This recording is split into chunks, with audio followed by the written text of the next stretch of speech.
Salut les amis. Salut tout le monde. 37e jour de l'aventure, réveil ce matin à Goa. Donc, exactement. Dernier matin. Comme vous pouvez le voir, on a les sacs à dos sur le dos et sur le ventre aussi. On quitte Goa, on va rejoindre le bus pour se rendre à l'aéroport. Comme on l'a fait pour l'aller, je pense que ça va être un peu long, mais bon, on a le train, oh là là, le bus, le train. Non, On a l'avion, on décolle à 14h06. Là, il est 8h du mat. Donc, on est vraiment très très large. On va le prendre tranquille. En plus, il fait super bon ce matin. Hein. Ouais, il fait très bon. Il fait bon, il n'y a pas de. Le soleil commence à se lever, les petits oiseaux qui chantent. Il fait frais. Ouais. Et donc, on quitte Goa. On a passé 5 jours, franchement, c'est très bien. C'était reposant. Ouais, c'est tout autre chose. Je pense qu'il le fallait. Exactement, dans le voyage comme ça, quand on part assez longtemps, c'est bien d'avoir un petit peu des jours tranquilles. Alors Goa, principalement, vous avez vu, c'est la plage, la mer, les cocotiers, le scooter, balader, prendre du bon temps. Il n'y a pas beaucoup de choses à visiter, mais voilà, ça fait du bien. Donc la direction, on va à Aurangabad, non pas pour la ville en elle-même, parce qu'Aurangabad, il n'y a rien d'exceptionnel. C'est juste que là, on doit aller voir un site qui, lui, est exceptionnel. Ce sont les grottes d'Ellora. On fait un petit topo des grottes d'Ellora quand on y sera. Donc, on part là-bas pour 2 jours. On va arriver aujourd'hui vers 16h. Et demain, on partira vers les grottes d'Ellora. C'est une splendeur. Et comme d'habitude, ça sera une nouvelle vidéo. Et on vous montrera tout ça En image. en image dans une nouvelle vidéo dont la direction, on est en centre-ville là. On va aller récupérer le car. On ne sait pas quand c'est qui passe, on sait déjà où il passe, on a repéré, on ne sait pas à l'heure qu'il passe, mais bon, on a 2 bus à prendre, mais bon, on est tranquille aujourd'hui. Voilà, le soleil se lève, c'est une belle petite journée. Allez, c'est parti pour une nouvelle journée en Inde.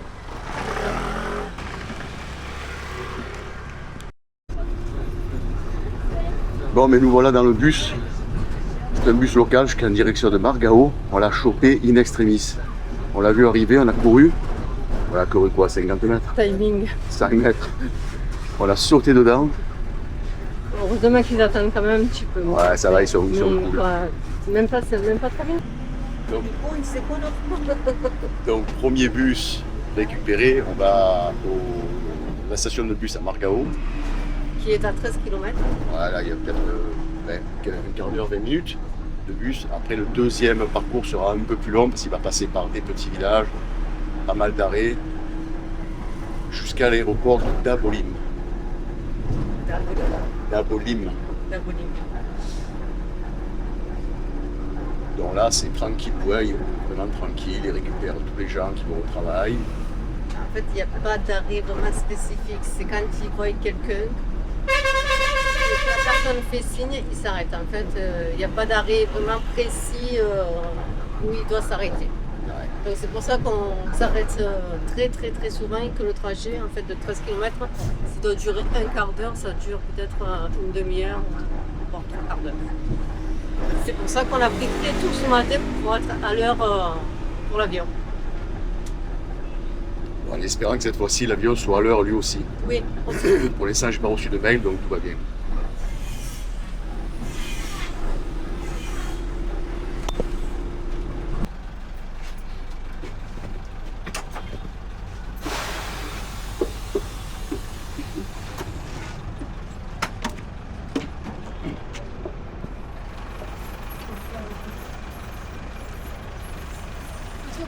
Si ça n'allait pas descendre du bus, c'est incroyable. Ouais. Bon, première partie effectuée. Ça s'encombre, nickel. 20 minutes. Maintenant, il faut aller chercher le car. Alors, pour, c'est 8, 9, l'aéroport. ouais, 9h moins 20. On se pose un petit peu, 10 minutes, on se prend un chai. Non, on va regarder le. On Non, va- il va mettre 3 heures. On va regarder le festival. C'est sûr? Voilà, on prendra le trail. Et ouais, mais après, on est à l'aéroport, hein. C'est fini après. Hein. Ça va, on a le temps quand même. Create a guaranteed Bon, on est dans le bus pour Dabolim. Dream goals. Il est fondé. Incentives to existing policyholders. Buy today.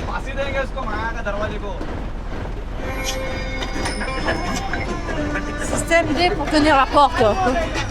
Avec un tuyau d'arrosage. Alors la porte du chauffeur ne ferme pas et il a trouvé le système avec du tuyau d'arrosage. Hein. Je pense qu'au contrôle technique, ils l'ont pas vu ça.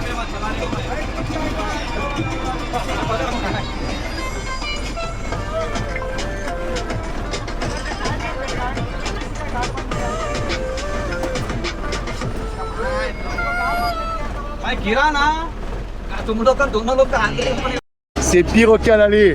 À l'aller, on se plaignait finalement. On était bien, on était assis.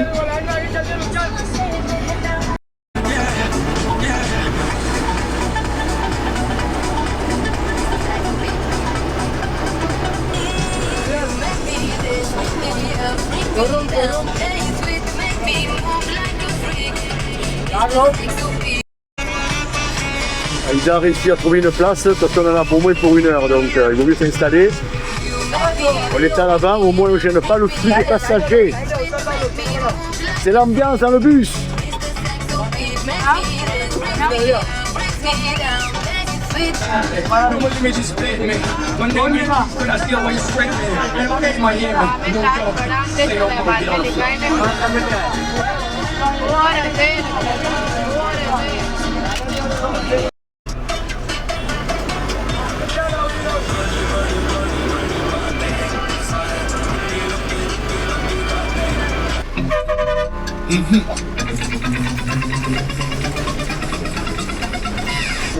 Hey cooling crystals कुठे आहेत? इथे आहेत.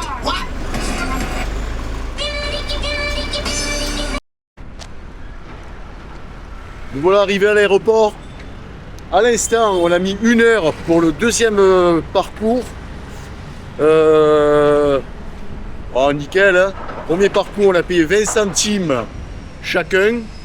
Et le deuxième jusqu'à l'aéroport, 40 centimes. Alors, sachant que c'est peut-être le prix un peu touriste. C'est pas le prix un peu touriste. Ouais, c'est le prix touriste. Mais bon, ça se joue à quelques centimes, on va pas Mais bon, chipoter. 40 centimes, franchement, ça vaut le coup. 60 centimes pour faire de là où on était. Pénolim jusqu'à l'aéroport, franchement, c'est donné. Sachant qu'en taxi, sans négocier, on tourne autour des 12-15 euros. Hein. Donc en négociant, on est peut-être 8-10.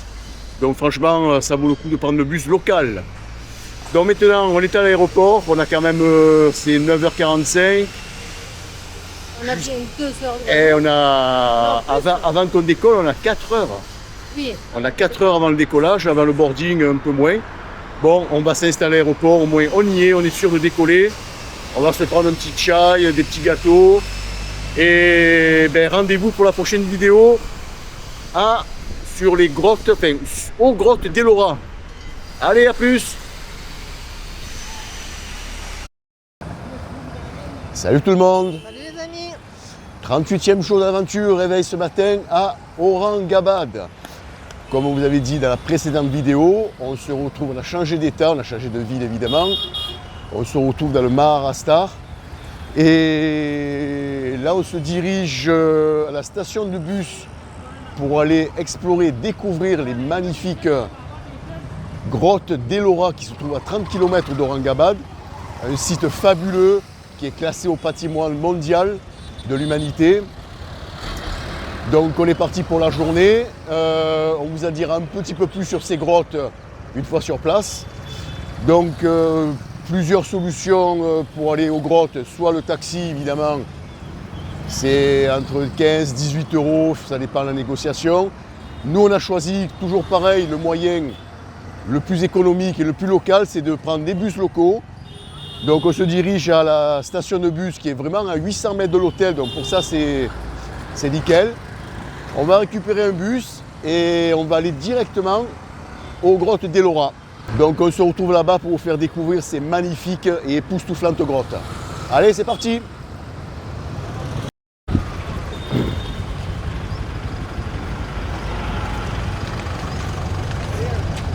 Ellora Cave? Ellora? Ouais? Oui? Putain, je sais jamais s'ils disent.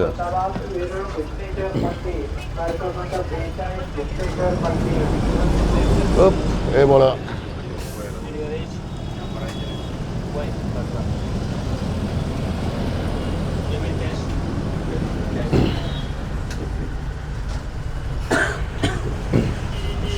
Ah ben c'est nickel. Ouais, franchement, Isa, elle a vu le bus Ellora Cave. Il était prêt à partir, on a sauté dedans. Et c'est parti. Donc c'est le bus 42, bus local. C'est pas que vraiment 3 heures, il y Ah bah écoute, de toute façon c'est tôt, donc après, on arrive à peu près 1 heure. 120.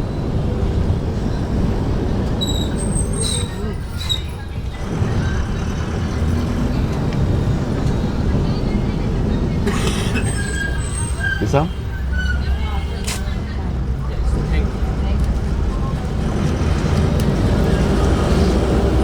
Voilà, je pense que c'est une bonne option le bus. Ça nous fait 60 centimes par personne. Pour 1 heure de trajet.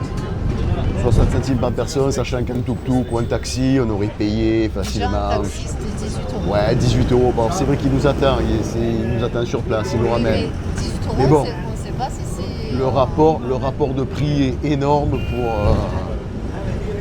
Voilà. Après, c'est un choix. Nous, on choisit la méthode économique et locale. L'important, c'est d'arriver à destination.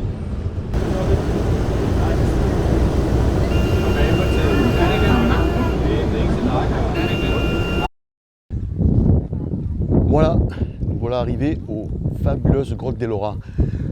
Alors, il faut savoir que le ticket d'entrée, évidemment, il faut payer. Pour les Indiens, c'est 40 roupies, c'est-à-dire 40 centimes. Mais comme quasiment tous les sites que nous avons visités en Inde, pour les étrangers, on passe de 40 roupies à 600 roupies, c'est-à-dire 6 euros. C'est vrai qu'il y a un écart énorme, énorme. Et ça a été quasiment tous les partout. sites. Ouais, tous les sites, que ce qu'on soit a les fait, on a forts. toujours payé au moins 500-600 roupies. Ouais, c'est 10 fois plus que... Enfin, bon, bref, ça, il faut le savoir. Donc, on est devant un site fabuleux. Les images vont parler d'elles-mêmes. En fait, il faut savoir que ces grottes, quand on dit grottes, ce ne sont pas des grottes de 2-3 mètres de profondeur, juste avec une petite voûte et un petit Bouddha à l'intérieur. Non, non. C'est un site, je ne sais même pas comment l'expliquer, vous allez le voir. C'est un site qui s'étend sur 2 km de long. Il y a 34 grottes, mais en fait, quand on dit grottes, ce sont des monastères qui ont été sculptés, excavés, c'est-à-dire qu'ils ont excavé la montagne pour créer des monastères, des colonnes, des escaliers, des balcons. C'est gigantesque. Ça a pris 500 ans. C'est parti du 5e siècle de notre ère jusqu'au 13e siècle. Et à chaque siècle, en fait, les premiers temples ont été construits du 5e, je crois, jusqu'au 8e siècle. C'est que des temples dédiés à Bouddha. Ensuite, la religion d'après, c'était les hindouistes. Ils ont continué sur le même site. Et ça a continué, ils ont fait des grottes de 13 jusqu'à 23. Et ensuite, le reste, ça a été la religion Jain qui a continué à excaver ces roches pour faire eux aussi leur temple.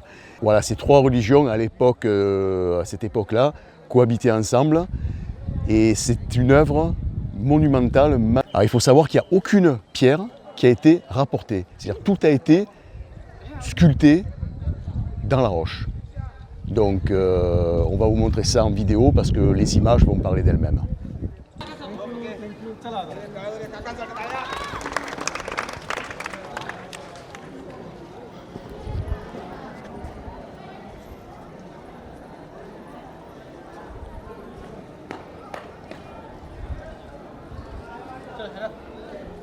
Donc là on pénètre dans la grotte numéro 16 qui est la plus gigantesque.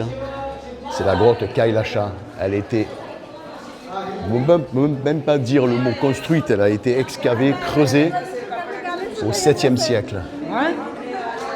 Tout a été fait d'un seul bloc.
चला मग गडबड आहे आम्हाला.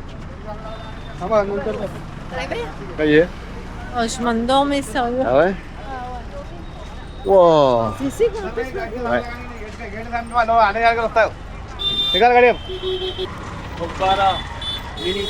Oh, thank you. Thank you, thank you. Nous voilà retournés à Aurangabad. Bon, le trajet, c'est comme l'aller, hein. 1 heure. Oui, Ça va? va. Ah, c'est bien passé, écoute. C'est l'Inde. Donc là, on va rentrer à l'hôtel. C'est 4h30. On va... Non, on va s'arrêter au marché. Il y a un marché tibétain avec des réfugiés tibétains. Et ils ont fait un marché de vêtements. Donc on va voir ce qu'ils ont à vendre. Et ensuite, c'est bon. Et ensuite, nous rentrons à l'hôtel. Sinon, cette journée... Attends, pourquoi ça marche pas?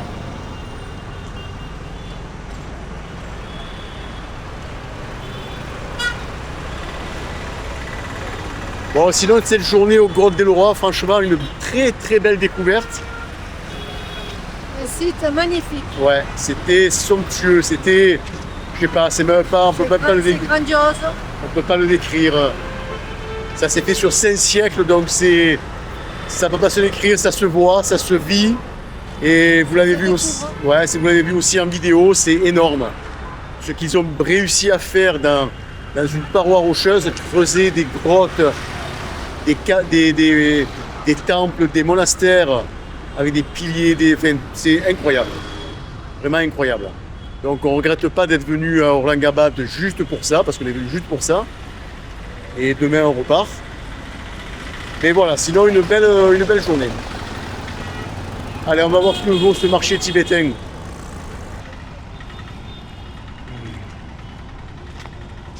Ah.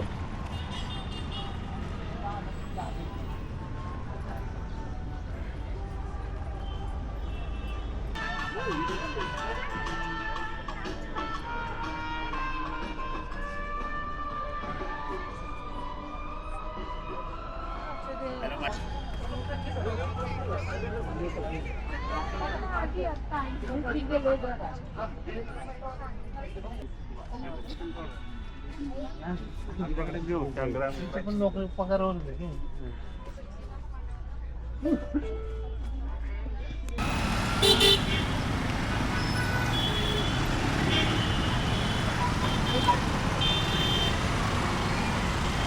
हाय काका काकू काका